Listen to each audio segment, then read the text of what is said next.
Scared to Death is explicit in every way. Please take care while listening. Whether thou art a ghost that hath come from the earth, or a phantom of night that hath no home, or one that lieth dead in the desert, or a ghost unburied, or a demon, or a ghoul, whatever thou be until thou art removed, thou shalt find here no water to drink. Thou shalt not stretch forth thy hand to our own. Into our house enter thou not. Through our fence break through thou not. We are protected, though we may be frightened. Our life you may not steal, though we may be scared to death. Welcome to Scared to Death, Creeps, Peepers, Roberts, and Annabelles. I'm Dan. Hello, Dan. I'm Lindsay. Hello, Lindsay. Hello, sir. Episode 188, so steadily marching towards 200. It's crazy. It is. It's pretty fun. Hopefully I'll be able to get through today's stories. I am very, very tired. You could almost say I'm so tired my eyes are bleeding. Do they feel like they're bleeding? Yeah. Such tired, bleeding eyes. Yeah, well, it happens to the best of us, Dan. Whew. Very fun tea this week. The I'm so tired my eyes are bleeding tea, available now for those of you who, know about obscure saints. It's a thing. I have so many emails with proof. I have photographic evidence. Not of actual eyes bleeding, but of like... Right, I was like, that'd be weird. Of like it's spray painted on things. Spray painted, really? Yeah, like graffiti art. Yeah, yep. Graffiti, my eyes are bleeding. Yep, it's a thing, Dan. We're going to talk a lot about it in the bonus episode. Yeah, in the April bonus episode, absolutely. I've got a lot of proof for you. The proof is in the pudding. Yeah, I've heard it's quite a thing. I've heard emails been coming in from as far as Spain saying that like this is a thing. Well, you can head on over to badmagicmerch.com whether or not you have heard the saying before. Whichever side you're on. I don't want to give too much away because there's so much fun backstory to it now. Like I cannot wait for the April bonus episode post-show banter because I'm going to destroy you. Okay. All right. Nice. Not really. And then do you have any like charity announcements or anything, or are we just going to jump into it? I can just remind everyone that, again, as per usual, so that we never miss an episode, we always record several weeks in advance. We never want to let you guys down. So it's something we really aim to do around here. And as such, we just don't know how much money we'll be donating this month in April, but we will be donating to Big Table.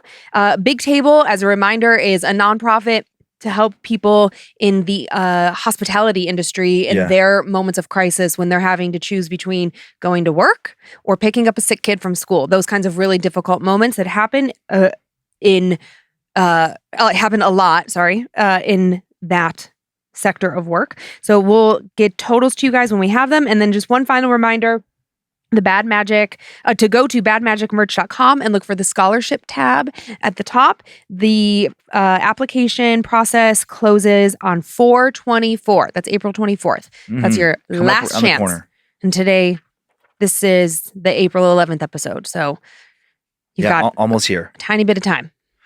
All right. Is that it? That's it. Okay. What paranormal encounters have fans sent us this week? So my two stories this week are, the first one, I feel like we can all relate to, the sound of someone walking up or down the stairs, right? That creaking sound. But what happens when there's no one else home with you? It's very scary.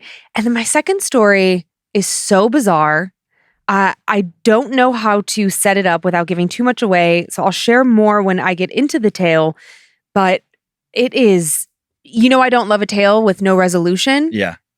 No resolution, but I could not skip this one. It's been bothering me for weeks. Okay. Look forward to hearing those. I found a story I'm telling today on the web, a story I was pointed to, though, by Curtis Rioux. Oh. Fan, friend, right? Incredibly talented professional animator. So talented. We've been getting to know. And he was talking about urban legends and one that's creeped him out ever since he was a kid that I had not heard of. It's the story of Click Clack Slide. I don't want to spoil what those sounds represent, but I'm guessing that many of our listeners have heard a version of this story, like Curtis did when he was a kid. And can a monster be both a manufactured urban legend and something you could truly encounter? That's what I'm going to play around with in that story. Oh, okay. So kind of a fiction becoming fact in a way. Next, I'll dip back into true crime and go over a few locations reported to be haunted in the Chicago area by the ghost of infamous Chicago serial killer John Wayne Gacy. Oh, okay, nice. Not nice, but... Yeah, everybody loves Gacy. What a great guy. What a great guy. Everybody loves his work. You know what I mean? Ready to get socked up for some terror? This is a very special episode where instead of socks, I have slippers. Oh, somebody sent you some slippers. Wow, that's something. They're puppies. Oh, yeah. They're little Penny and Dee Dees. That is hilarious. Okay, nice.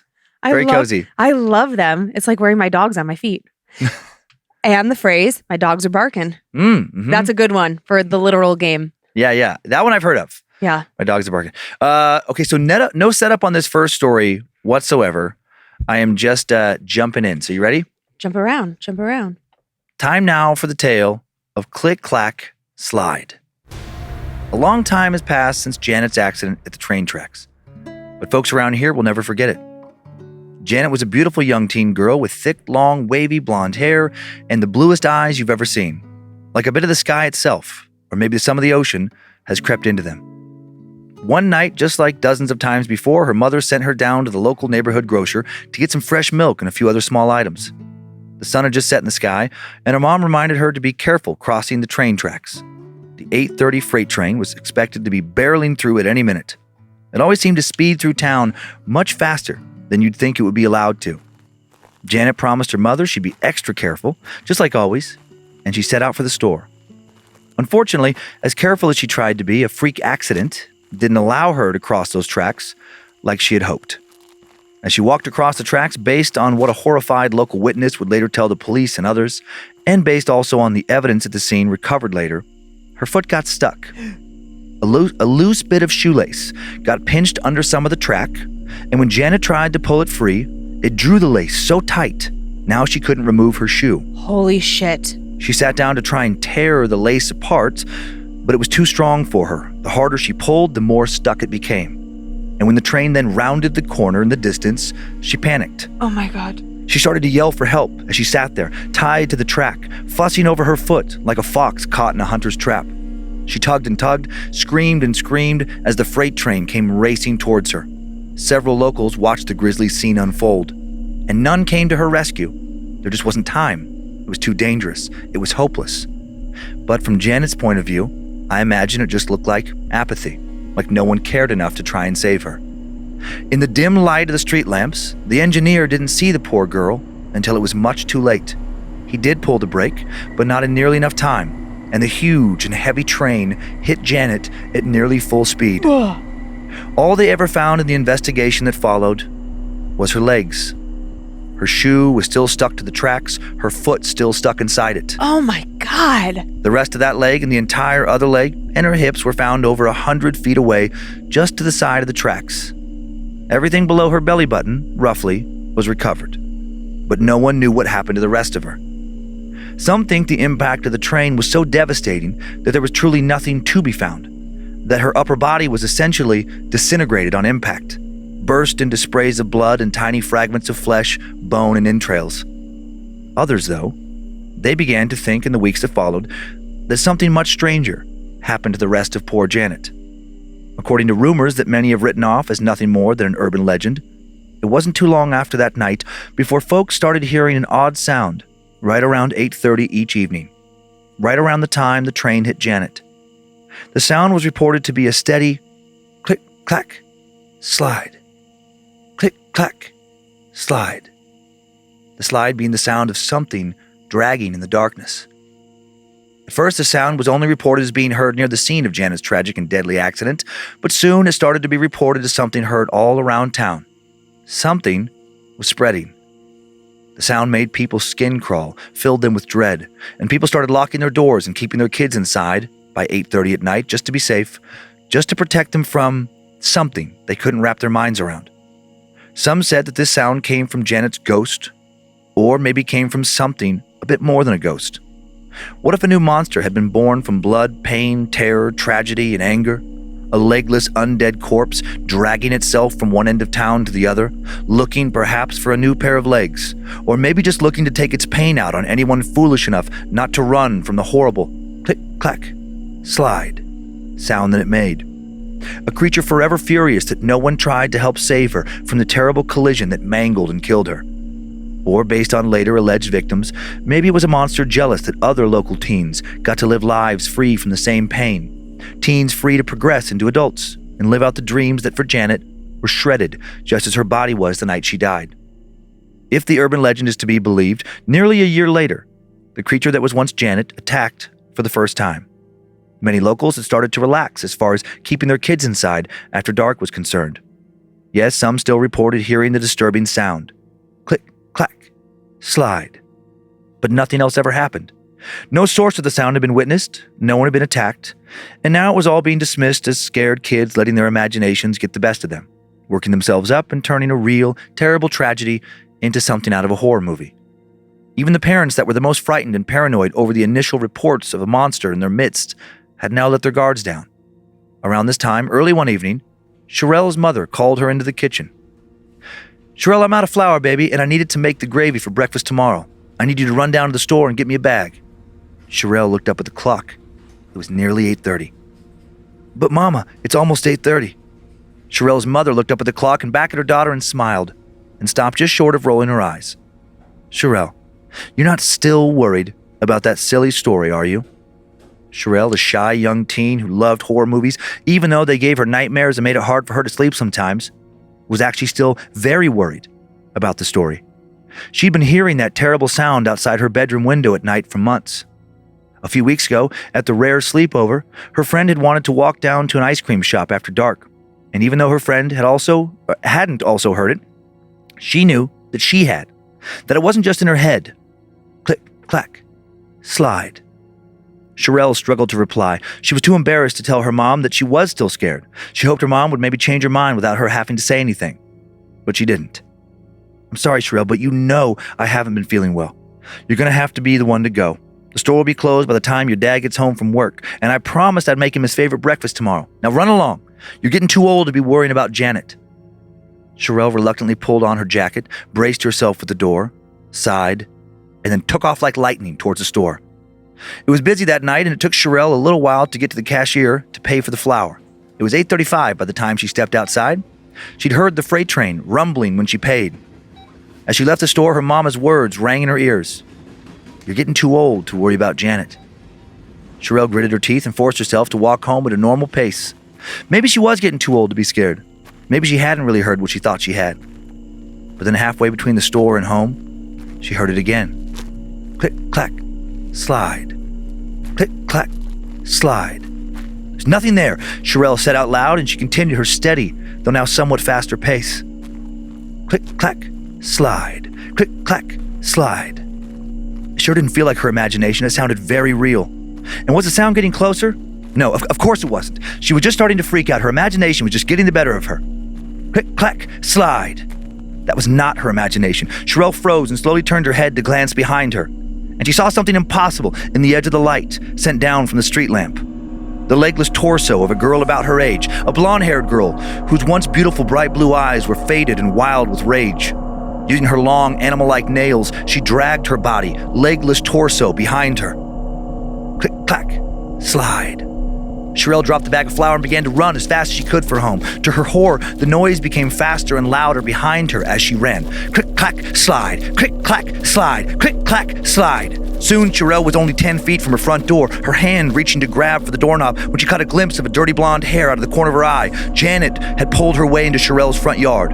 It was only then that Sherelle realized her mother had locked the door behind her. Oh, shit. She began to scream for her mother and pound on the door, but Sherelle's mother, who truly had not been feeling well, had fallen deeply asleep in her favorite chair in the living room. Click, clack, slide. Mama, please open the door. Click, clack, slide. Mama, help me. Click, clack, slide. And then silence. By the time Sherelle's mother answered the door, still half asleep, her daughter was nowhere to be seen. When she looked down at the floor of the porch, she screamed. Written in blood was the following message.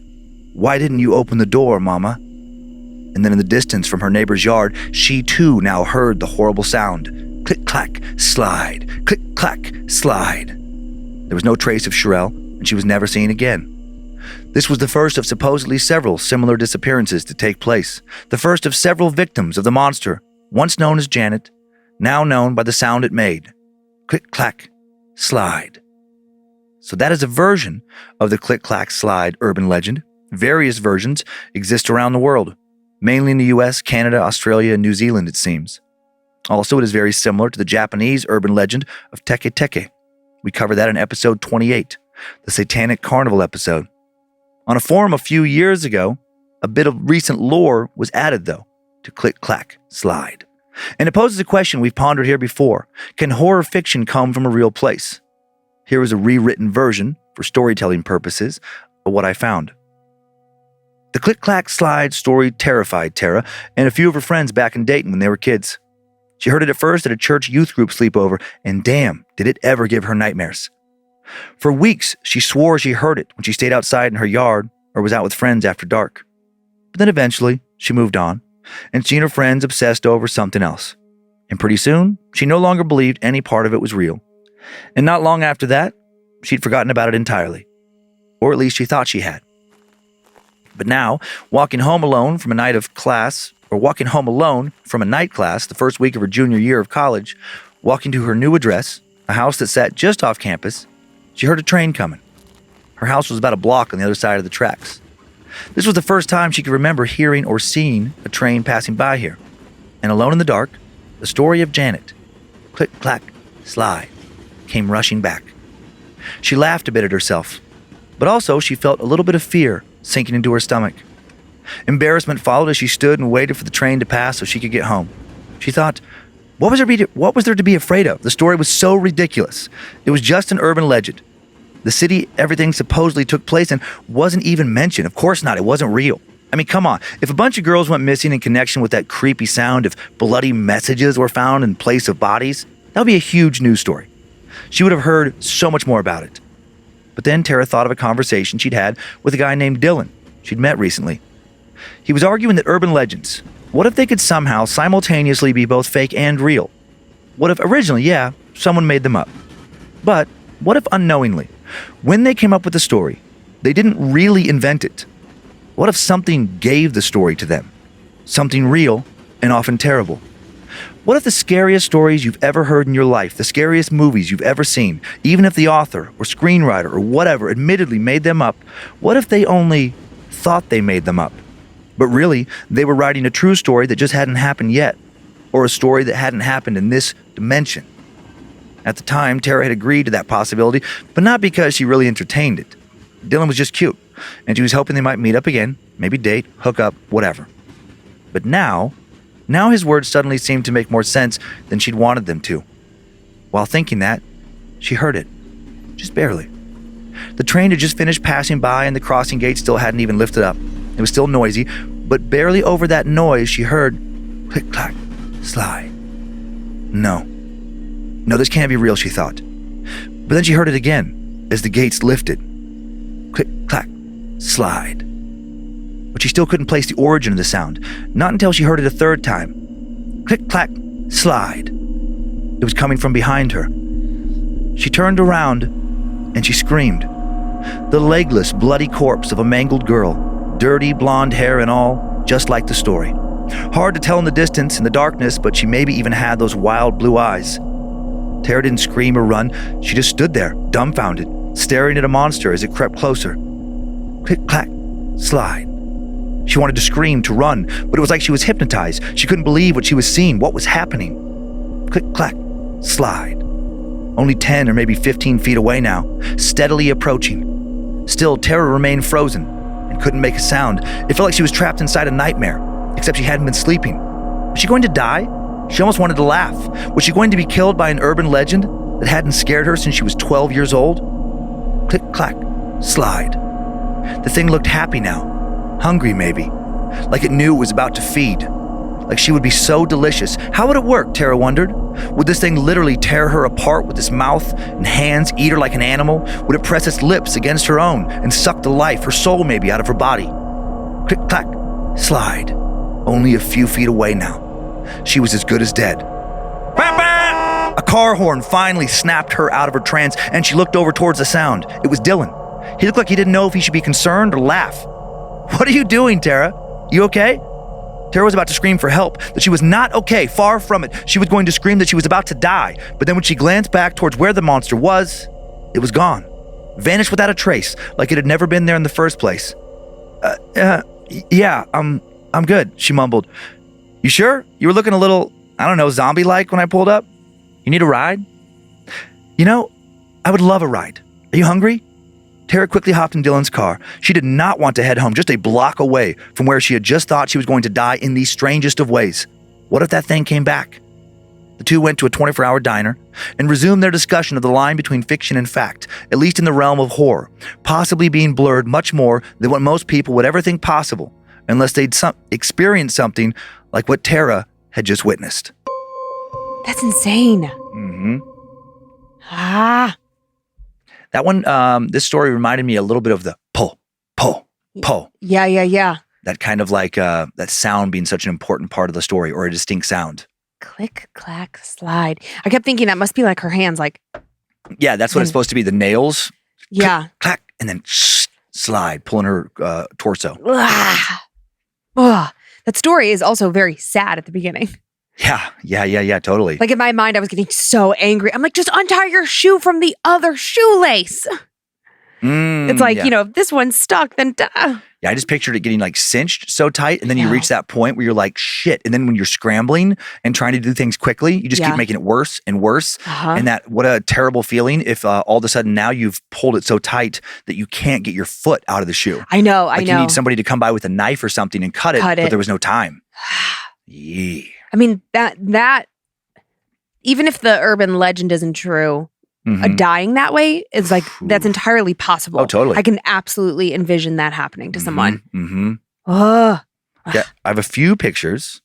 This first one is just an image that comes up a lot in articles about this legend. Someone's imagining of how this particular Click Clack Slide monster looks. My goodness.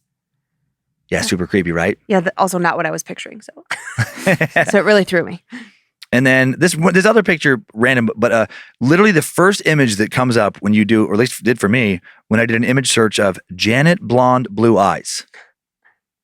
Oh. And what is this creepy doll? Exactly. Uncanny Valley. Don't like it. Too realistic looking.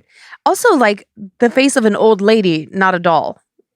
Like, not like a baby doll? Yeah. No. I'm like, why is she an old lady baby doll? Even creepier. It's an old lady baby. It's a grandma doll. one of those grandma babies. God, that is creepy. Mm-hmm. Is that it for pictures? That's it. Yeah, it's got those two. Well, what do you think? Do you think like we can bring our urban legends to life, essentially? It reminds me of, I'm sure I've talked about it here before. Well, I think maybe I have, or maybe I haven't. But there's a Stephen King book called On Writing that I read a long time ago now. And excuse me. I love it when the burps come at the exact awesomest time. You're like, thank you so much. I was fine 5 minutes ago. I know, it is the weirdest thing. It is so strange. I think if you spoke to anybody who has any kind of on mic job, like a news reporter, a sports commentator, whatever, it's like, what is that? Yep. It is. I'm sure there's like, I mean, you can like, if we were able to record just one time a day, every day, then it would be a little easier. Like you get like a certain meal that you're just going to eat repetitively at X amount of minutes before. Like, but when you're kind of like bustling around with a different life, it's it's true. But anyway, this Stephen King On Writing, he was just talking about his process of how he writes his horror novels and just talking about the process of writing in general. And there was something that stuck with me, or has stuck with me in all the years. It's been a decade or so since I read it, where he talked about, like, for him, he said that he didn't really feel like he made stories up as much as he found them. Like they're out there floating in the ether. And there's this kind of thing of like, if you don't grab them and kind of birth them into written form, somebody else could down the road. Like you could lose the story. It's out there in the, I don't know, just just out there in the ether. And he just felt like, and I think he compared it to like an archaeologist too. Like he's trying to do his best job not to ruin them as he finds them. Like you're digging something up and you're hoping not to break the pottery or break the bones or whatever. You're just trying to be meticulous with the details and make sure you bring this thing to life as it was intended. But it is kind of close to that concept of somewhere outside of us, these things exist. Like there is that, that possibility some people feel that you don't ever imagine anything that's completely made up. You're just, it's somewhere. It's out there somewhere, and you're writing about it. That goes into like parallel dimensions, or again, things that haven't happened yet, things that are out there in some way. You just haven't seen them. And I like that possibility with the world of horror as far as getting myself spooked. So you think it's possible? Yeah, remotely, sure. Yeah, it is like Big Magic, that book that we both read, just about ideas. Mm-hmm. And they either, you'll be in a store and you'll see some contraption that you're like, I had that idea. And it's like, you sure did. You and a couple other people, and you passed on it. Like, you didn't do anything with that idea when it showed up, and the next person didn't, and the next person, but this person did. And so it's this, and then it was birthed into life. Yeah, like this. So if that's plausible, if we think that that's plausible in terms of like, chip clips or like, I don't know, random shit that you didn't even know you needed, why couldn't this also be possible? Right. So I'm very much on Dylan's side of like, absolutely. Why? Like, why not? Yeah. What if I have nothing to prove otherwise? What if there's some dimension right next to ours that all the horrible things we see in movies, read in books, they're all right there. They're like just right next to us. And what if they could like bleed over here a little bit? Well, and that's part of what makes horror movies so scary, is that it's something that we can all relate to. Like, okay, a doll, right? We're just, okay, like every kid has had a doll or a stuffy or whatever, and then has woken up in the middle of the night and thought they saw it moving. And then, so when you're an adult and you watch a horror movie and the stuffed animal comes to, you have Chucky, it comes to life. It's like, it's all based in something. Mm-hmm. So like, I don't know. It doesn't seem that far-fetched that like this dimension next to ours, I feel like that is a movie. Like this dimension next to ours is waiting to find out what your biggest fear is and then make that come to life. That is a movie. What movie is that? I don't know, but it does sound familiar. Yeah, it's something like don't let it know what you're afraid of, because then it will give you more of that. Yeah. It's like a horror version of Interstellar. Oh, I never saw that movie, but I know what you mean. Yeah. Just comes for you. Are you ready to move on? Beyond ready. That was really, really interesting. Okay, so now time to move on from parts unknown to Illinois. No urban legend origin story with this one. You say parts unknown, I'm like, is Anthony Bourdain going to make a guest appearance from the other world? Excuse me. John Wayne Gacy was all too real. A little bit of true crime set up with this one before we get into the paranormal stuff. Serial killer John Wayne Gacy needs little introduction. Before his final and long overdue arrest for dozens of murders, Gacy seemed, to many of his neighbors, coworkers, family, and friends, like a respectable, hardworking man. He was involved in local politics, business, and community improvement groups. He was a successful business owner and father who also did a lot of volunteer work, dressing up as Pogo the Clown for birthday parties of local children, parades, and fundraisers. But of course, underneath his helpful, nice, friendly guy next door exterior, Gacy harbored incredibly dark and depraved secrets. John Wayne Gacy tortured, raped, and murdered at least 33 young men and boys over around a dozen years. Some of his known victims as young as 14 years old. Gacy was finally arrested for his heinous crimes on December 21st, 1978, and then he quickly confessed, informing the police that most of his victims were buried right beneath where he slept, in the crawl space beneath his house. Investigators spent the next few weeks digging up his victims' remains on his property and also along the Des Plaines River. In the end, the bodies of 28 victims were found buried in the crawl space under his suburban home in the conservative, family-oriented neighborhood of Norwood Park, Chicago. The bodies of an additional 5 victims were found on the banks of the Des Plaines River. And to this day, many of these victims remain unidentified. Gacy was found guilty of the 33 murders, receiving 12 death sentences for committing them. He then spent the rest of his life in prison on death row until his execution via lethal injection at the age of 52 on May 10th, 1994. Americans came out in droves to celebrate the death of this monster, but when his heart stopped beating, while he was certainly physically dead, was he really gone? Is it possible his spirit remains?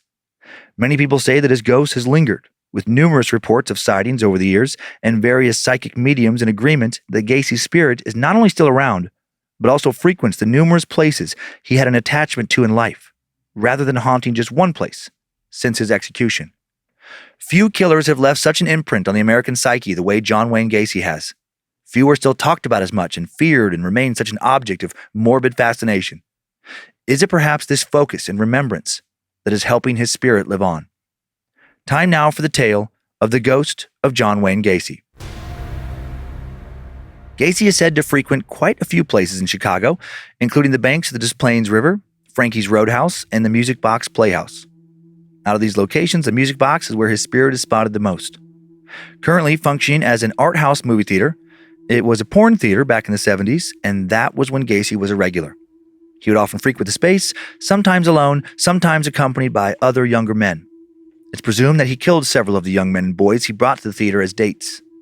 His spirit is said to lurk mainly in the men's bathroom. Over the years, numerous people have reported a variation of the same creepy story. Someone goes to the men's room during or after seeing a movie, and just as they are about to relieve themselves, they start to feel a thick, oppressive air encircling them. Next, or simultaneously, they feel someone standing right behind them, literally breathing down their neck. And then occasionally, they also feel invisible hands wrap around their neck, and suddenly they can't breathe, feeling like they're being choked by a malevolent entity. All the people who've claimed a version of this encounter have also claimed that they just knew that the entity they ran into in the bathroom was the ghost of Gacy. Psychic Bobby Marchesso, when he went to paranormally investigate the Playhouse, claimed he not only felt Gacy's presence in the bathroom, but he said he could also see John in other locations around the theater, sitting in various seats. So if you want to watch a movie with the ghost of a serial killer, you could head to the music box, maybe get your wish. Another popular location for spotting Gacy's ghost is the abandoned Joliet prison. It once held during its long years of operation, in addition to Gacy, gangster babyface Nelson, and so-called perfect murder killers Leopold and Loeb. The prison has been used as a location for shooting various movies and TV shows since it closed in 2002, and tours have also been offered of the old prison since 2018. Gacy came to Joliet in March of 1980. He served time there before being sent to Stateville Correctional Center to be executed. Gacy spent a lot of his time in Joliet at the prison hospital, including the period of time shortly before his execution when he was being treated for a heart condition. Former prison guard Mike Wells worked at Joliet for many years and is adamant that the hospital is haunted by Gacy's spirit. He feels certain because, on top of the many reports of an aggressive male spirit brought forth by former co-workers and previous inmates, he said he's seen him with his own eyes. Mike reported that he was working late one night, not long before the prison closed its doors for good, when the hospital was no longer in use. But as part of his shift duties, he had to patrol the entirety of the grounds, which put him inside the hospital. He would have loved to have skipped inspecting that area. He said he always hated walking around in that particular space. The old stone walls, cold metal tables, torturous-looking equipment abandoned there, combined to make for an icy cold atmosphere that seemed oppressive all by itself, without any help from the ghost of any deceased murderer. Combine that with so many people, often violent, terrible people, spending some of their final moments and or dying in that room, and the overall atmosphere was a nightmare. Mike had heard loads of rumors from the other staff and some of the older inmates that Gacy's angry spirit often haunted this space. As much as he hated the place, he found this to be a little far-fetched, though, at first. But then one night, when he was about halfway through his shift, he saw something moving in his peripheral vision through the open main door of the old hospital. A shadow seemed to move swiftly through the large room, headed towards the smaller x-ray room in the back. Mike now clicked on his flashlight, entered the room, feeling incredibly uneasy and on edge. Slowly, he made his way over to the old x-ray room. And then his jaw dropped in shock when he saw what he could have sworn was the outline of a man hanging himself from one of the metal pipes lining the ceiling. After staring directly at this distinctive shadow for several moments, he blinked, and the phantom was gone. Thoroughly freaked out, Mike said he quickly turned around, started to leave, but then, on his way out, as he made his way through the large main hospital room, he suddenly had to stop. Bending forward and clutching an old metal tray with one hand to keep from falling, he dropped his flashlight as an intense pain shot through his chest. Fortunately, after a few seconds, the pain passed. Feeling lightheaded now, in addition to being terrified, he stood up straight with the intent to retrieve his flashlight when he now saw something else. Looming in the doorway he had come through only moments ago was the translucent but distinct apparition of a man. The man was heavy-set, with chains on his feet. He stared straight at Mike with a sinister sideways smile and eyes full of hate and rage. Mike immediately knew exactly who he was looking at. He'd seen enough pictures to feel 100% certain that the entity he was looking at was indeed the ghost of John Wayne Gacy.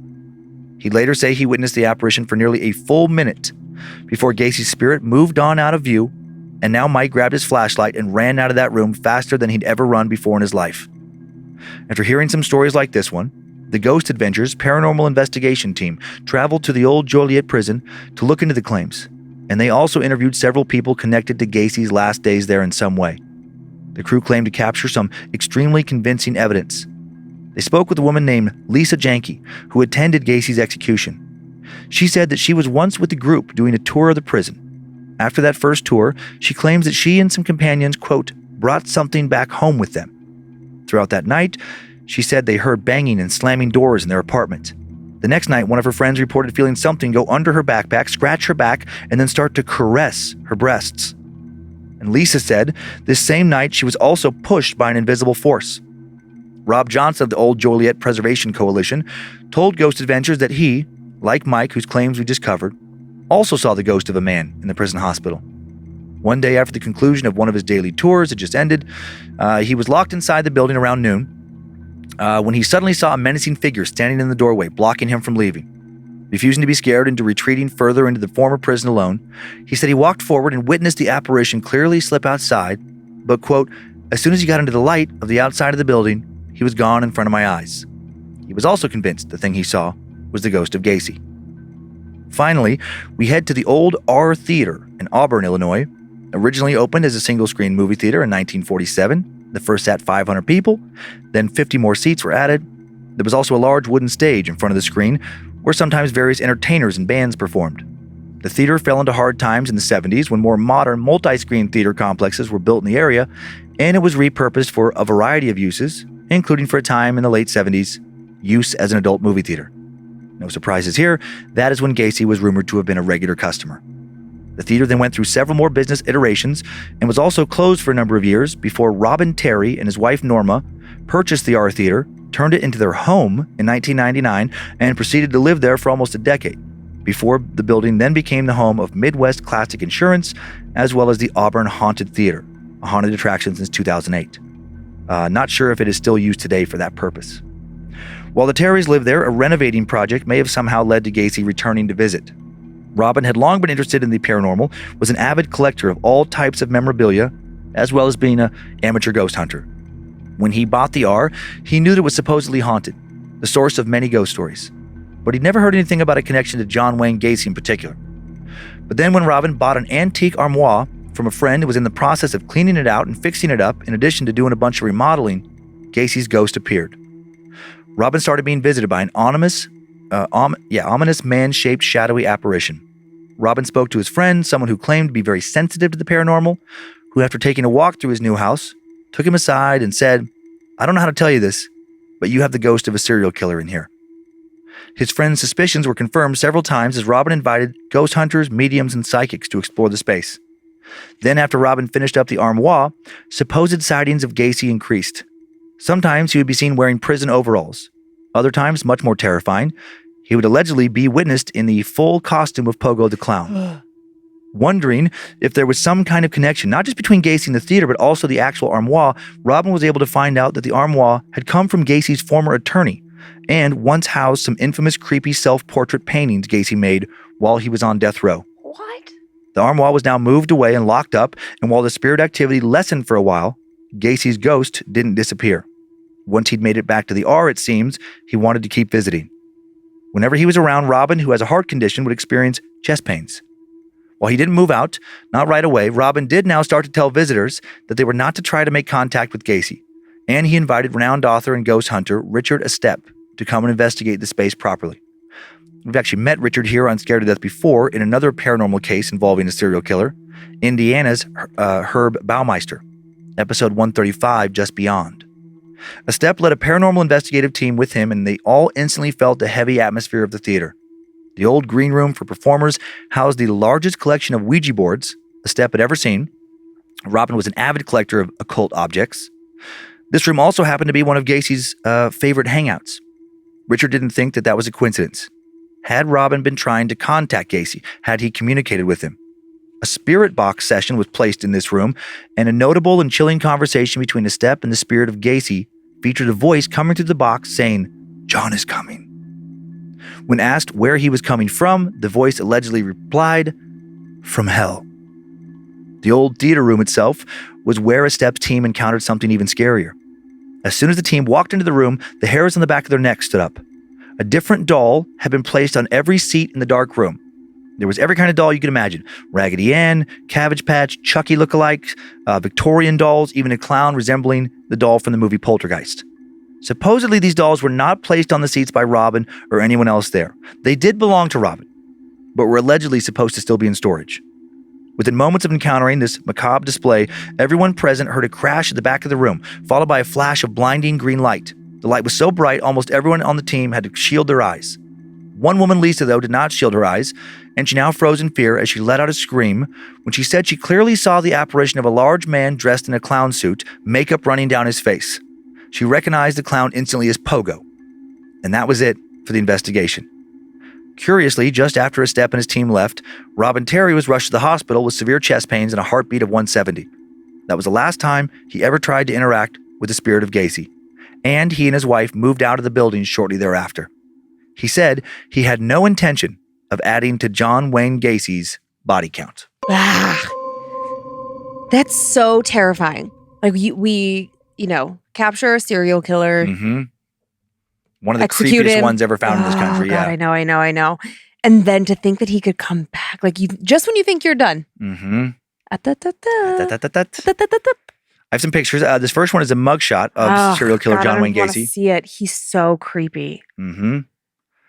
This next one, exterior shot of the old Joliet prison. Mm-hmm. I like that it has turrets. I know, it's like a castle looking Yeah. thing. This next one, interior shot of the abandoned prison. Couldn't find one specifically of the old hospital, but just obviously a depressing looking place. Prisons are so Oh my creepy God, just in yes. general. Because Mhm. so many awful things happen there. Mm-hmm. And so many awful people who've done awful things. I don't know. And just so much despair, just in yeah, general. Of course. Just like, yeah, the energy would just be so negative. Mm-hmm. I can't imagine a prison where you're like, ooh, this is nice. I It's like this. sunshine. The inmates are painting in Yeah. their cell. Get the fuck out of here. Charles Manson, one of the few guys who truly claimed, and I believed him, But he loved it in that there. he liked it in prison. He was used to it. He knew how things worked, knew how to work that system, felt like he could be kind of like, tough guy, or not a tough guy even, but like a man of note Yeah. in that kind of ecosystem. This next one, exterior shot of the music box. Very cool looking venue now. Obviously, some money's been put into renovation. It looks great. This next one is a shot of some of the seats where Gacy used to watch some of his movies with people he killed. Oh, God. And this next one, no good pics of the R Theater. Poor resolution on most of them. But here's the only one I could find of the main entrance. So much little smaller place. If you pull back, it looks like you would drive right past it and never think it was a theater. I can't believe people lived there. I know. Like, made it their home. Uh-huh. That's an odd choice just to begin with. Like they were clearly a very Eccentric or something. eccentric couple. Finally, this is a picture of Gacy dressed up Oh as God, Pogo the Clown. I don't want to. Oh God, Yikes. How would you like to see the ghost of that? how would you like that to chase you? My God. What Yeah. season of American Horror Horror Story? Yeah. Oof. And I love that actor, that young kid. 3 or 4, yeah. He's so good in that clown. Oh God, because he already has that sort of like that wide smile, and then he dressed. Then his character, does the clown thing. Oh my God. Oh my God. Oh my God. I do kind of agree with whomever was worried about giving energy to the ghost. It's like, I don't think you should keep acknowledging John Wayne Gacy's ghost. We should just. Oh, like what I said at the beginning before we launched into it. It's just Yeah. like, what if this collective fascination somehow kind of like keeps his spirit around? Because what they say, like, when you die, you're not really dead until the You're last forgotten. person, the last person who knows you utters your name. Yeah. Yeah. It's like you're always there. So if we could just not, then maybe it would. Oh boy, oh boy, oh boy. And the abandoned hospital, like with that story of that prison guard or security guy. Yeah, Mike. Oh man, I thought Mike was gonna die. I got really nervous for a second when he doubled Have over. a heart attack. Mhm. Yeah, because what I thought was happening was the spirit was making him feel how it feels to have lethal injection. Yeah. Oh, yeah. Right? Because I think it stops your heart. Isn't that right? Yeah. Yeah. Wow. Actually, on heart stuff, I'll just say something really quick because I know some people Oh, listen to yeah. Scared to Death, but not Time Suck. I addressed it in a Time Suck recording. And I know that you won't be hearing this until a few weeks after the show, but I had the first show, Philadelphia, at the Fillmore, which was so fun, but not fun, unfortunately, for one attendee And his partner. and his partner. But a guy, we don't know his name, never got his name from the venue. They didn't, they don't know his name. Around 55 years old, had a full cardiac arrest, stopped breathing, heart stopped beating. Mhm. Fan from Time Suck, at least, possibly also Scared to Death. emergency room nurse Mm-hmm. was able to perform CPR, literally save their life. Literally saved his life. Yep, get them breathing again, get their heart beating. The EMTs came within 5 minutes of being called, got him on a stretcher. Impressive, So by impressive. the way. And then we heard, just if you're at that show and you're wondering what happened, the last thing we heard as of this recording was that this person, whoever they were, stable condition. Yeah. So, and also if you're the person, like the partner of this person, or if that's like your friend or whatever, like we would just love an update. We don't need, anybody's personal information, but we would just love to know that you really are okay. And that there was some sort of, I don't know, like, was it a previously existing condition? Was this something that just came out of nowhere? Yeah. Is Dan just that funny? Like, what happened that night? Or did he just hate me so much? He hated it so much. Like he hated them. It just made him. It was out of anger. Oof. Who knows? Who knows? Man. That was such a weird experience. Yeah, first time. Hopefully last time. Oh my gosh! I hope it never ever happens again. Stay home if you're gonna have a heart attack. Okay. JK. Oh, okay. Are you ready for some stories? I am. Also, I noticed, was that no, we have a new giant Layla here. a crocheted Layla with a little tag on it? Thank you, Wyatt the Riot. I appreciate the little and Catalina A. Instagram, that's period cats. That's who made it. And I'm guessing Wyatt the Riot is associated with Catalina A. Or maybe just commissioned it, maybe Catalina. True. Maybe commissioned it from crochets things. Catalina. In my mind, I've been waiting to say this since we sat down. It's a crochetla. Crochetla. Well done. Thank you. I've been thinking about that for 46 minutes. I thought there could be like a vote for the mayor of the Laylaville with that one on the top and then that red one. Yeah. I wrote a note down in my notebook. I'm like, should we have like a Layla making contest? Who can send in like the most creatively made Layla? Awesome. But then I imagined we'd get some foam 3 foot tall Layla. I wouldn't even know what to do with it. Oh yeah, but crochetla's really cool. Thank you. We get so much stuff here that we don't talk about, and consistently just blown away that anyone cares about any show we do enough to want to send something in. We're so beyond appreciative of it. I know in the meet and greets, I never expect to be included in that because you've come to a stand-up show, you've come to hear Dan do stand-up. To me, it is about him. This is his moment. And anytime the fans are like, oh, Lindsay, get in the picture, or you bring me crystals or just socks or just are happy to take a picture with me, I find myself very overwhelmed with gratitude. So thank you. Yeah, a lot of people, will openly say, which I love. It is so funny. That they are more excited to see you than me at the show. So you know what? I like cuter, it. You are. I did really love my new friend that I made in Philly, Mac. She had on this sweatshirt. It was I'm such a weirdo sometimes, and I forget that sometimes I'm not good with boundaries. Yeah. And so she had on this lavender hoodie, and she asked me a question. And so I am a toucher. So I reached out and touched her shoulder to engage in the conversation. I was like, ooh, this is nice. And then without invitation or asking if it was okay, I just nuzzled my head onto her. Oh. I was like, oh, you're really soft. I really thank God Mac was cool about it. But so if I've done that to you, I really apologize. I am not good sometimes with the cues of don't touch me. You fucking weirdo. All right. So a person on the stairs. Mm-hmm. The stairs in our house creak a lot. And so I was really feeling the story I'm always perpetually concerned that there's something, a ghost, a spirit that originates from Kyler's room. Mm-hmm. And we know that. We've talked about that for many moons. I've been trying to get you to check the crawl space. We did have a fan write in who said that he's a home inspector in Maine, but if we flew him out here, he'd be happy to check our crawl space. I think you can put your head up there. But the stairs are third to that. When I was reading this, I thought, oh yeah, that is a sound. This is so specific. And if you knew for sure, Dan, that I was not home, the kids were not home, and that the dogs were not home. Right. And you or if the dogs were with me. Okay, yeah, fair enough. I'm sitting there with the dogs. Yeah, on the couch in the living room, watching a movie or whatever, or reading a book. Maybe so it's quiet, and I heard that very distinct sound.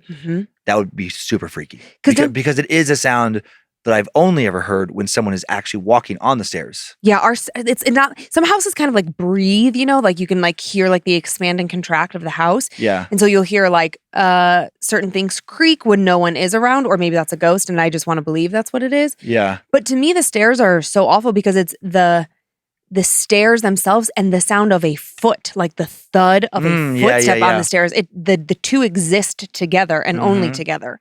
Oh, well, let's talk to our cannot speak. Let's talk to our fan, Devin Fowler here, and find out what happened to him and the person on the stairs. Okay.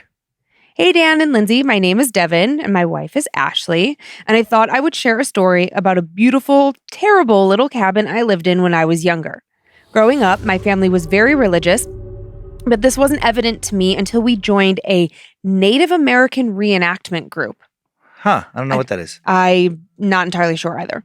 On our first outing, we performed at a healing retreat for some of the Oklahoma City bombing victims and first responders. This is where we met a woman in our newly joined group who claimed to be a seer. My mother and her spent all weekend talking, and from then on, she was very much into acknowledging the existence and presence of spirits in this world. I believed in it as much as any kid who is told something exists by their parents. It seemed every time I turned around, my family was having some dealings with the other world for one reason or another. As I got older, however, the frequency of these events decreased. I didn't feel my hair stand up on the back of my neck as often, and I didn't feel like someone was standing next to me when I was supposedly in a haunted place any longer. I chalked up my previous experiences to youthful imagination. That is until I moved to Maryland after I graduated high school. I got a job working for GE on a construction site in the little town of Lusby. After my first month there, I moved in with one of my coworkers. He and his wife were renting a beautiful 2-story house right on the lake, just a couple miles from our job site. It sat back in a dense thicket of trees and had a small walking path down to a private dock. I had never seen a more beautiful location. I thought I had hit the jackpot. My room was on the second floor, up a narrow, enclosed staircase. The house was old, and as to be expected, the stairs made plenty of noises when someone walked up or down them. The first couple of weeks were amazing, but this turned out to be very short-lived. I started to have the hair on the back of my neck feeling I had remembered from so long ago. I attributed it to me being a 19-year-old kid away from home for the very first time. We worked 10 to 12-hour days, 7 days a week. My time at that house was usually spent quickly eating, showering, and hitting the hay. Even with such little time spent in the house, I couldn't help but to start feel a little more and more creeped out with every passing day. I got the feeling that someone was always standing just outside of my bedroom door. I also noticed, randomly, that fruit could not be kept in the house. I would buy a bag of oranges every week. I would take 2 to work with me every day, but I was never able to finish the bag before they would start to rot and mildew. The same went for bananas and apples. Now, being a kid from Texas, I thought that this was just some weird northerner thing, like the way that they didn't know what ranch-style beans were or never having heard of Bluebell ice cream. I digress. I began having trouble sleeping, and I was never comfortable being alone in the house.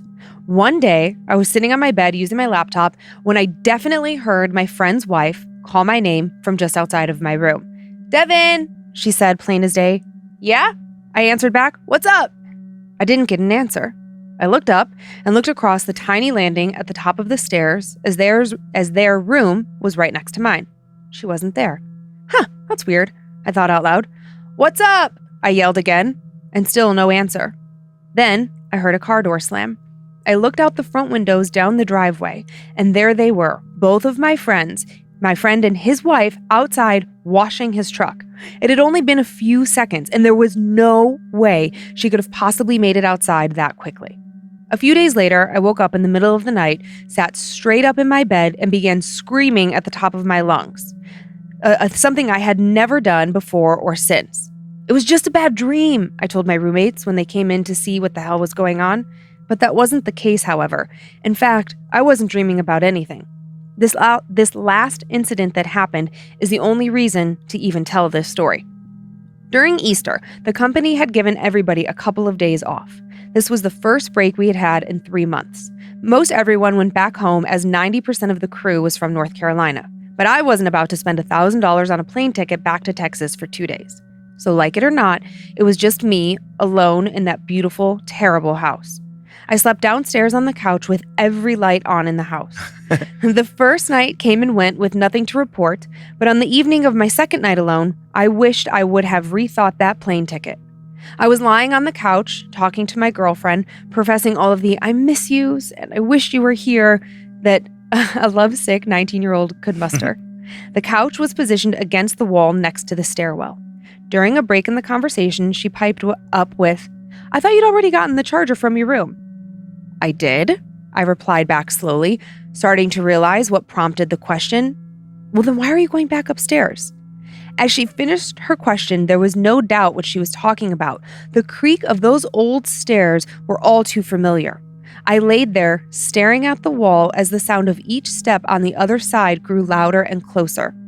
I'm not going up the stairs, I finally replied, but I'm pretty sure someone's coming down them.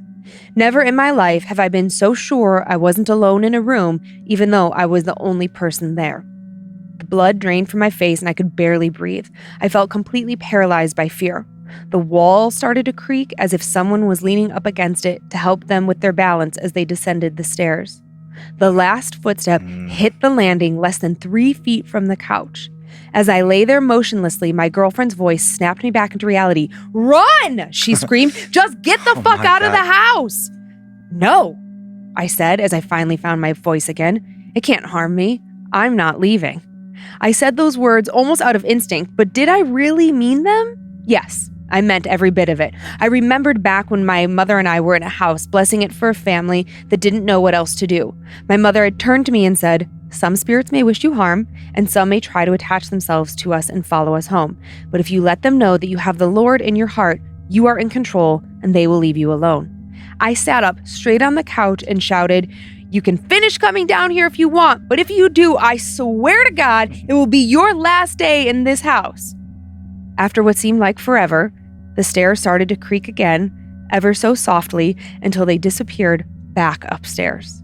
I never had another major experience for the rest of the weeks I lived there, but every time I was in my room, there was still this feeling of something standing just outside my door, watching. Until next time, keep it spoopy. Yay. I like the detail about shifting their weight against like the railing or, whatever, something similar to that. Just like, like a stairway where I'm picturing, you go down, then take a little 90-degree turn, then finish coming down. And just so it wouldn't be like a steady, step, step. There'd be like a little break in that rhythm and the distinctive sounds that would accompany that. Mm-hmm. So it's not, which would just make you believe all the more that this is not the house settling. Right. It is for sure steps. Yeah. And then his girlfriend also hearing this. I know. I love that the house is so old and so creaky and she's been on the phone with him so many times. I can just picture this young love. They're talking until their phones die. My phone's going to die. So he runs upstairs and she can hear that through the phone. So she knows this sound so distinctly after all these months of him being away. Yeah.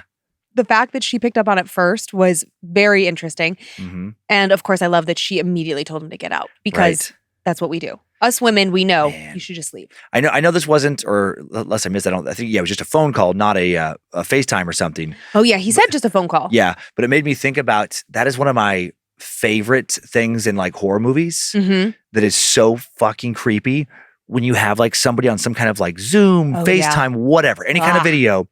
And the best is when oh my God, it makes my hair stand up. I already have the chills. Is when they're talking to somebody, they get up to go do something, and then the person on the other side sees something in the video that is not of this world, not supposed to be there, and just how, oh my God, maddening that would be. If you and I'm on the road somewhere. Oh my God. How scary would that be? Worried about me, where it's I get up to, hey, just 1 second, I'm going to grab a glass of water. And then you see something come out of the bedroom or by the bed where I'm supposed to be in the hotel, some monster looking thing. I'd be screaming my bloody head off. Okay, if that happens, you have to promise me that you'll leave, that you won't just think I'm being a lunatic. Okay. If you see something distinct like that, I mean, that would freak me out. Yeah. Yeah. You have to leave. You have to go to a new hotel. Okay. You can't even stay in that hotel. Okay, yeah. Because I feel like it could still, come get you. It could permeate the walls. It will find you. You need to get out and go to like the nearest other hotel. I would rather have it be on my side. It's like even like more stressful for me to think about like your home and I just see something in the background like, oh my, but I can't help. I was just going to say, are you insinuating that I can't protect myself? No. I am insinuating that I could protect myself. Well, in that situation. No, I know. I get it. I'm just teasing you. It's like the natural instinct to want to protect your family. That's exactly, just, exactly. That part of the male psyche. Well, also, that would suck because that's in our house. Mm-hmm. So now we've got another problem to deal with when you come home. Yep. It's not, it's almost better if it's for the person who's in the hotel. You can leave there. You might lose a couple $100, but like you're going to leave with your sanity and your body intact. Yeah, definitely a lot easier than leaving your actual home. Oh my gosh. Okay. So the second story, as I mentioned before, and we know, I hate a story that is just no resolution.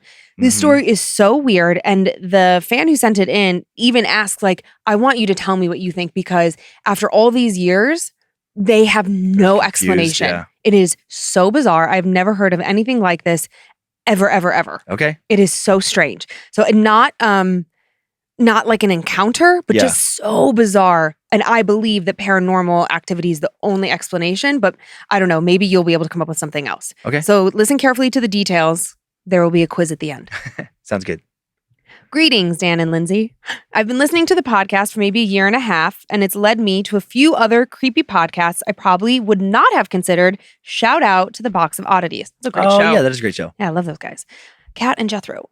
So thanks for the entertainment. To repay you, I figured I'd share my own story. A little bit about me. I'm a skeptical person, and although I was about 12 when this took place, I was never one for ghosts or paranormal, even then, except for maybe aliens. After listening to your podcast, I remembered this experience and shared it with a few people, just trying to get an answer I hadn't already considered. Nobody thus far has a clue, so let's see what the Creeper crew has to say. As I said, I was about 12 years old, so this was approximately 2003. My parents had split up, and my older sister had just moved out. Currently, my mother, older brother, myself, a Springer Spaniel, and 4 cats were sharing the house. I got home from school. My mom was at work. I called out for my brother, but he was MIA as usual, so I had to take the dog out after I dropped my bag and hoodie. I called for the dog who'd normally been there to greet me at the door, but I didn't pay any mind at first that the dog hadn't, and I heard barking. Now, the house was over 100 years old, 3-story brick house, not much too big for the 3 of us, and in pretty bad disrepair due to domestic issues between my parents. Holes punched in walls, some walls completely torn down, broken doors, some without knobs, broken faucets, etc. Some of my friends said it was creepy, but to me, it was just home. And again, I don't believe in ghosts or anything of the sort, but I'm trying to complete the scene for you.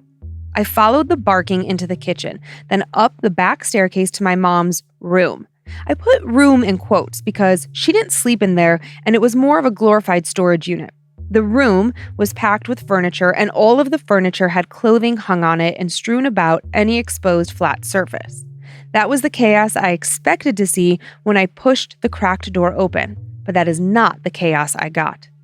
As I pushed the door open, I immediately thought I was dreaming. The dog was in the room, now looking straight at me, and stopped barking. She was panting, her white fur stained from the top of her nose to her toes with blood. The cats were also in the room, all of them perched on different pieces of furniture, all of them with a look of alarm. The floor had puddles of blood everywhere. I don't mean, hey, there was some blood. I mean, there was blood everywhere. Puddles of the stuff on every visible section of the floor. This seemed like way more blood than would fit in any animal our little Springer Spaniel could have killed. My mother's everywhere you can put it wardrobe was completely ruined, blood splatters on all of her clothes. As I was trying to wrap my middle schooler brain around what I was seeing, I was hit by the smell, the most heavy, musky stink of iron, copper, and body odor. I must have stood there staring, smelling, and contemplating for 5 minutes with a bewildered look across my face. As an adult, had I come across this, I'd immediately be looking for some form of danger.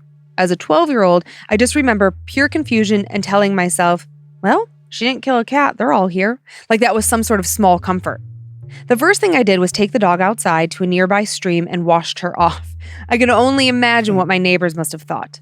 While doing that, I gave my sister a call and told her she needed to come over and verify that I wasn't hallucinating. She said she'd be over shortly, so I took the dog back home, called my mom, who'd be done at work soon, and it was a phone call that involved a lot of confused, "What?" While I was on the phone, the dog, being a dog, went back to the room and recovered herself in blood. Dogs, am I right? No respect for potential crime scenes. When my sister arrived with her boyfriend, he was trying to think of some other possible fluid that the blood could have been, while my sister and I gaped at him, "Can you not smell it?" "Well, yeah, but that smells more like body odor than blood, okay?" I responded by rolling my eyes. "So this is just dark red sweat everywhere?" "Well, no, I mean, where would it come from? There's no tracks or footprints or anything, just a bloody room and a bloody dog. There's no way there was a raccoon or anything like that. This was just way too much blood." A bit later, my mom got home. She was as devastated about her clothing being destroyed as she could be. She threw out whatever couldn't be salvaged, which wasn't much, and we cleaned the floor. She'd always been convinced that our house was haunted, and this was definitely adding to it. She didn't act as though she was that bothered by it, but I suspect she was trying to remain calm for us. We never found out anything regarding this. No tracks, no hand or footprints, no fur or feathers, and no blood in any other part of the house. Her room was on the second floor, and there were no trees or structures near enough to any of her windows for something or someone to enter the house that way. We even checked the dog's feces the following week to see if she'd completely eaten some kind of animal that was way too much blood. No such luck. The concrete fact is somehow in the middle of the day, a room in my house got blood sprayed and smelled like human BO, and 4 people were there to verify it was not just in my preteen mind. People I've told this story to have always asked why we didn't call the police, have them test it to at least see what it belonged to. But if the description of my house didn't clue you in, my mom didn't exactly want the police snooping around and looking for a reason to take my brother and I away. In retrospect, I think I'd rather have taken that chance just to get some closure on this very bizarre happening. So I ask, what do you guys think it was? Bonus question, what would you have done if you'd been in my shoes? Regards, Mac. Mac. How weird is that? Yeah. I don't understand. So Mac said that Mac is 12 when this happens. Yes. 2003. Parents just had a brutal divorce. Holes punched in the walls, that kind of a lot of emotional strife in the home. Yeah. And older brother. So I believe his brother, but like an older sibling for sure. Yes. Older brother, older sister that had moved out. Okay. So the older brother's a teenager in the home. Uh-huh. I will say this story, it just feels, it's a poltergeist story where what's interesting about poltergeist, which is just sometimes another term for a haunting, but it's specifically when a lot of people talk about poltergeist, it's extreme haunting in a house attached to a physical location. It's not something that follows a person. It's always, my recollection, a home, a structure. Okay. And for whatever reason, and they studied this in the 70s and 80s. There was these, I cannot think of the group. It was back, I want to say North Carolina or whatever. And there was maybe out of UNC or one of these schools. It was a psychic research kind of society. Okay. But they would study these poltergeist cases. And one of the things they found, sorry, I'm just pulling all this out of my ass. So that's why I don't have names and the society's name and everything. No one's asking for that. But, and just having gone over so many poltergeist stories myself, this group wondered if there was a connection to teen angst, emotional turmoil of a teenager. It is uncanny how many poltergeist stories are centered around, at the end of the day, a teenager who is going through heavy emotional shit. And they kind of wondered that somehow they were able to manifest. That's what the line of investigation they were going for a while. And I want to say the blood all over the room, unusual in that sense that it's actually covered things so much. And yes, of course, one of the things I wrote down was, it's such a bummer that it wasn't tested. I want to know what kind of blood it was. But that is not an isolated thing. There's been many poltergeist stories where blood will seep from the walls. Oh, yeah. Blood will seep out of spontaneous blood just showing up. How did I not think about that?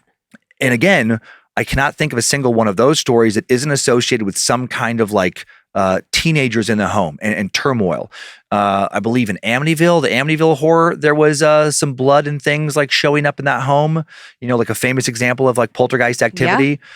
A lot of people will say like it's like demonic in origin when it's, these kind of things, but it doesn't sound like there was a lot of extra stuff happening. Another thing that's interesting with these poltergeist stories is when the teen becomes a little bit more psychologically well, it will die down and go away. Like it seems to specifically be connected to like, just I don't know why that is. Nobody knows why that is. How bizarro. But I will say if I was Mac, to do research into more examples of poltergeist infestations associated with teenagers. Fascinating. And I wish I could remember the name of that group, but I do want to say that they were based in like North Carolina, 70s, 80s maybe, but it was associated with either Duke or UNC. I'm 99% sure. And for years and years and years, they studied it. And I want to say either that group or a group like that was what they based the first Ghostbusters movie when they were studying like ESP and things. Funny. Because there really were groups studying those things in a very academic way. I love that. What you didn't know, and so now this is making even more sense to me, just sometimes when I'm reading, things get, left behind. But Mac had said that when they called out to the brother when they got home from school, the line was, I called out to my brother, but he was MIA as usual. Parenthetical. He was already working his way down a bad path. Yeah. So that is like even more confirmation of like, and I don't know where Mac's brother is now. I would guess Mac's brother then would be the source of this in some way, whether it's like the paranormal thing is focused on him or it's just like, it's like all that pain and anguish and confusion somehow opens up some channel to something else. But there are so many cases of distraught, upset, turmoil, like teenager, and then this kind of stuff happening in a home. It makes so much sense. Like, like you said, the divorce, right? And like a lot of like shifting in the house where the sister moves out, the one brother is, headed down a bad path. Right. There's a lot of domestic violence. Mom already felt that it was haunted before. Yep. And there's another theory with this kind of stuff is that it's not that the teenager is creating it. It's something was already there. And kind of like we've talked before where like electricity, emotion, giving it energy to these things. And that's such a powerful kind of energy, that teen angst, that it basically is like rocket fuel for these things. Dang. And allows them to do things like having a bunch of blood show up that normally wouldn't be possible. Okay, interestingly. A lot of times there's shit moving around in these places too. Our house has felt fairly good, I would say, for... I know where you're going, for quite some time. But when it was at its worst was when things were the hardest with Kyler. He just had a very, without, teen angst stuff. Putting his information, his story out there. It's like he had a really rough junior year for a variety of reasons. And a lot of it was like teen angst, emotional stuff. It was very real. And as a teenager, even more real to him. Like we were watching it happen and we could see how real it was. But when you're the teenager and you're going through these kinds of things for the first time, it's even bigger because you've never felt these emotions before. And that was the height of the activity in our house. And that is when Monique came over. And her very first, when she was trying to find the heart of the house, the very first thing was like, what room is this Kyler's room? And I don't know if Monique's even ever met our kids. So I think the question was even like, is Kyler your male child or your female child? Like it was very specific around male energy in that. Isn't that weird? But nobody knows for sure like why that is. But anecdotally, there is just so many examples of specifically that kind of scenario creating these kinds of things. Man, now I'm like playing back in my head my difficult years of my childhood and also like at those years being the most in tune with thinking that our house was haunted that I grew up in. That's wild. Cool. And interesting. Yeah. Dang. Well, Mac, I hope that maybe that gives you some resolution or at least some place to start. Yeah. I'm curious like how long your family stayed in that house after that, if anyone is still there, if you know anything about that house or like, it's a very curious thing of like, did anything else ever happen ever again? Yeah. Was this an isolated incident? Did the brother who was going through some really hard stuff move out after that? Like, I have so many questions. It's a good one, right? Yeah, very good. Really very creepy. Good. Yeah. All right. Well, would you like to do some Annabelle shout outs, Dan? Yeah, I'll start them off. Okay, go for it. Thank you so much to the Annabelles that allow us to do what we do. Nick Scholes, Chris Paul, Seth Carroll, Millie Hester, Lisa Stump, Carly Babcock, Nah. Just nah. Nah. Christian Latiz Tarango, The Damn Doc, Jennifer McAllister, and Tiffany Smith. Awesome. I would like to thank the following Annabelles as well. Cody Hamilton, Nix Onyx 96, Brooke LaBarbera, Katie Kraus, April Sosby, Ethan Kershaw, Rose Hartzell, Joe Swanner, Jeremy Butler, and Carla. And then I have some spoopy shout outs. Do it. These are great this week. To Pumpkin from Squishy. Happy anniversary. I love you with all my heart, and I look forward to growing old with you. So sweet. I know. To Josh from Zoe. Thank you for everything and being there when I needed you. Even if you are convinced there are bodies in the garden, I will love you always and forever. To Jennaru from Mummy Creeper, Louis Peeper, and your B-Day Uncle Twin, Dee Dee. Happy birthday. Thank you for being the most wild, cool, and interesting daughter. This is the one.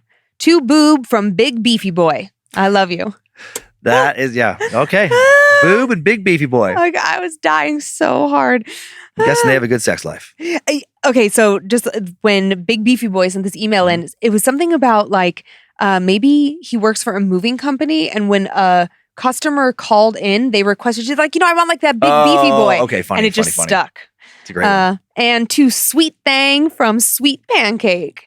Happy 11th anniversary. Thanks for keeping things wild, cool, and interesting. Here's to many, many more. So cute. Everybody's got weird nicknames. Yep, I love it. I love it.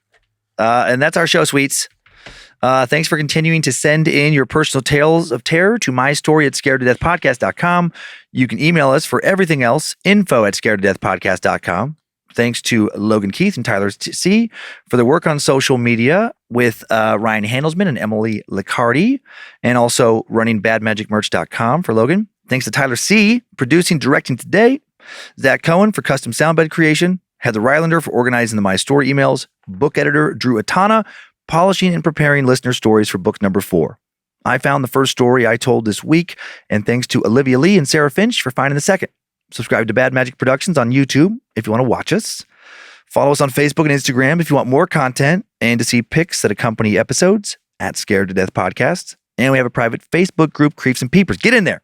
Do it. And you can follow us on TikTok as well. Also at Scared to Death Podcast.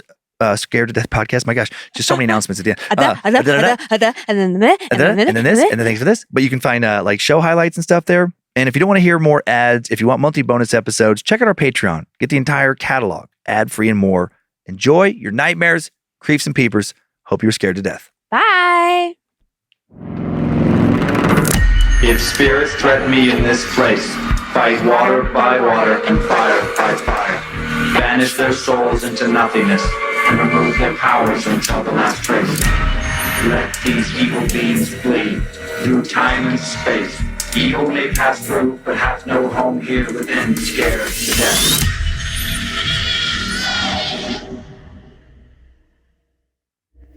Bad Magic Productions. I wrote a note down in my notebook. I'm like, should we have like a Layla making contest? Who can send in like the most creatively made Layla?